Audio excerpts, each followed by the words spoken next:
Let's move over to the defensive side of the ball and talk about the guys up front along that defensive line. They're in pretty good shape there in terms of returning production. They bring back roughly 75% of that room.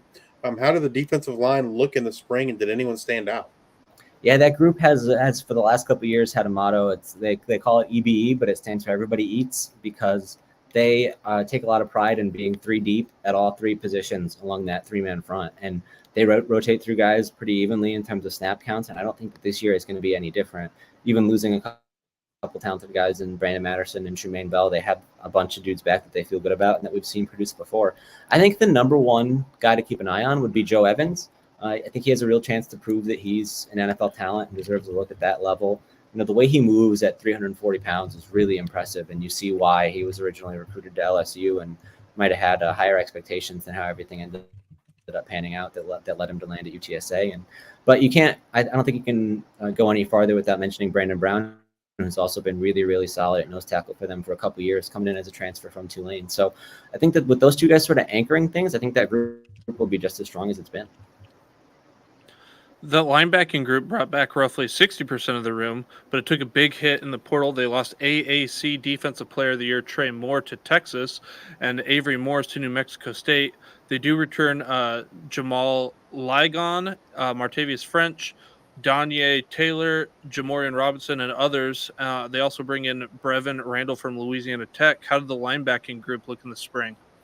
Yeah, inside linebacker is very, very solid. Jamal Ligon, who you mentioned, has a real shot to end his career as UTSA's all-time leading tackler. And it's funny because 2 years ago, he led the team in tackles. He had 83. And then last year, he was second on the team with 62. But I felt watching him, and I think the coaches echoed this as well, that he was one of the most improved players on the team, just from my eyes. And he made so many more kind of difference-making standout plays compared to some previous seasons where it felt like he was in the right spot to play within his assignment and make the tackles that came to him. But it felt like last year he was really making some difference-making plays that made a huge impact for this defense. And so they're really solid with him. And then Martavius French was a highly touted recruit who started at Tennessee and had a lot of talent every step of the way. And it started to materialize towards the end of his season here last year, kind of expanding his role more and more.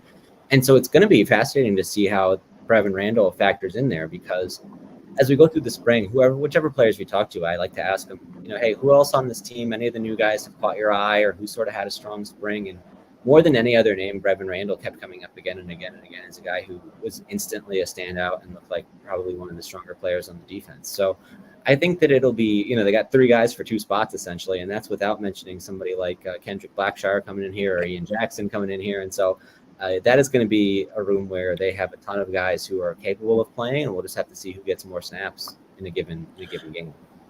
I mean, you just talked about Kendrick Blackshear coming over from Texas. What kind of role? Like, they have a pretty solid room there. You bring in somebody, from Texas. Sometimes you don't want to mess with that dynamic, but you also want to put the best talent out there. Like, how do you see him fitting into this rotation? Yeah, it's interesting because I think at UTSA in general, not just any specific position, they have always rotated through so many guys, especially in the non-conference season, almost to a fault, where if you look at some of the non-conference losses they picked up last year, there might have been cases where it's just because they didn't have their best guys on the field all the time. Like, they really use that as a feeling out process to get a sense of who's going to be a contributor and who could have an impact through the conference season when it matters the most. So I think that we will see a lot of that experimentation continue. And so those guys who come in here, maybe behind the more established guys like Ligon and French, will really have a chance to prove themselves in live game situations. So it'll really be, and they're going to rotate, either way, but especially that early in the season, they'll have a chance to prove that they deserve to jump up the depth chart. So I couldn't even begin to speculate. I don't know a ton about Blackshire's game at this point, but it is going to be really interesting to see. All right. So you lose the AAC Defensive Player of the Year in Trey Moore. How do you feel that role? Yeah, it's impossible, right, to fill exactly the kind of production that he brought last year. It was kind of a record-setting season and the kind of talent that you don't see pass through here very often. And as a reminder of that, I don't know how much you guys have seen this, but some of the reports coming out of Texas this spring about how good he looked in camp and like people saying he could be one of the best players on the team is really underscores the extent to which UTSA was kind of out of their league with the level of talent that he brought to this program. And so really, they have another option there. I mean, Jamori Robinson was strong last season, kind of been playing the snaps that Trey wasn't in, and on passing downs, maybe they'd both be in there to get after the quarterback. I think he had maybe 4.5 sacks. And so he's a guy who could potentially step into a much larger role and have that production expand. Probably not to Trey's level, but to at least a level that you have a strong pass rusher you feel good about. And the other guy to keep an eye on is Nana Anyanwu. He was a JUCO transfer who they had high expectations for last year and had a ACL tear, I think, in the second game of the season. So we never really saw what he could do, but he's on his way back and potentially could be that second guy from that pass rushing outside linebacker spot who could make that kind of an impact.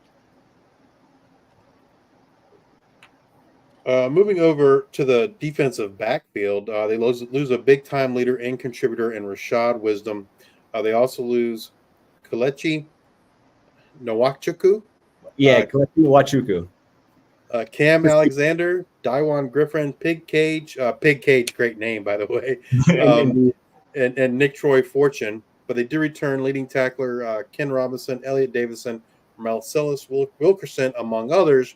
They bring in Jamarius Lewis and Zach Morris from New Mexico, Denver Harris from LSU, and Jimmy Wyrick from Stanford. Jimmy Wyrick doesn't come in until, I guess, sometime this summer.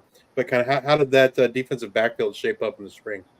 So the safety position you can feel really good about if you're UTSA because Elliot Davison and Ken Robinson both played a lot last year. I think they're prepared to do even more. Davison has kind of stepped into Wisdom's old position at the boundary safety, which leaves Ken Robinson to play more of the field role where I think he's more comfortable. And so I think that they are both in good position to contribute and keep that safety production at the same high level it's been. And if they're able to get Wyrick or Lewis to come in and contribute right away, then that's even better. I don't think they have to worry about that spot. But as a contrast, I think corner is more up in the air than any other position group on this team. They've lost their top three guys there. And so what you're looking at then is a guy like Zay Frazier as a returner who when he signed here, he was a flip from Kentucky and he was one of the more heralded recruits that they've ever brought in, but has not really been able to put it together on the field yet. Last year, it was a strange kind of academic issue that was really more of a miscommunication with compliance than anything else, but it kept him off the field for a large chunk of the season. And so we're yet to see what he can do. Cyrus Dumas was a guy who came in here highly touted, and I think he entered the transfer portal, and then I believe he removed himself from the transfer portal just recently as well. So maybe he can live up to the potential that they thought they had when they signed him. But then really all eyes are on the transfers. Zach Morris started in the spring game. It seemed like he was prepared to take on that kind of a role. And then Denver Harris is a name that we've talked about as much as any other guy because he comes in here with so much talent and hype. And he was a former five-star guy or near five-star guy who played at A&M and LSU. And it's just a matter of if he can put that together into that level of production on a college football field for the first time in his career, really. So it remains to be seen how that shakes out, and I wouldn't be surprised at all to see one or even two more guys get added to that room before the season starts, because I think that's where they need the most help. So it's really anybody's guess at this point who works out from that room. Did anyone kind of step up into Wisdom's leadership role or his actual role in the defensive backfield there? Or yeah, it's a great question, because from the X's and O's standpoint, that's kind of Elliot Davison's role now. He's comfortable with the run responsibilities that Wisdom brought to the table. But I think the leadership is something that I would flag from all sides of this team, because Frank Harrison or Rashad Wisdom were those guys. And the people who are now tabbed as the leaders are not the same type of vocal presences that those guys were.